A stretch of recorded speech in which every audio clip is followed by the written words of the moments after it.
पनवेल नवी मुंबई व रायगड जिल्ह्यातील ताज्या बातम्या आणि घडामोडींसाठी सबस्क्राईब करा SN मराठी न्यूज चॅनल आणि दाबा बेल आयकॉन। अडचण एकच रेल्वेची, रेल्वे क्रॉसिंगला जो त्याने आम्हाला प्रेट दिला होता की एक लेंथ आम्ही करणार होतो गणपतीच्या अगोदर, तसं अधिकारी कॉन्ट्रॅक्टर सगळे आमची मीटिंग झाली कोकण भवनला आणि त्याच वेळेला सांगितलं होतं, परंतु नंतर कोकण रेल्वेवाल्यांच्या गाड्या वाढल्यामुळे त्यांनी थोडा नकार दिला, बोलले गणपती झाल्यानंतर देतो।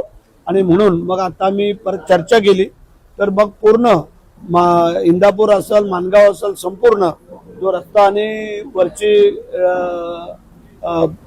क्रॉसिंग आहे त्या सगळ्या त्यांनी जानेवारीचे प्रेट दिलाय, आम्ही फेब्रुवारीचा मागितलाय। एक जण आले होते ते त्यांच्या मानगावच्या मध्यवर्ती कार्यालयाचं उद्घाटन आणि एक आले होते ते भरत शेठचे कटआउट किती लागलेत कसे लागलेत हे पाहणी करण्यासाठी आले होते।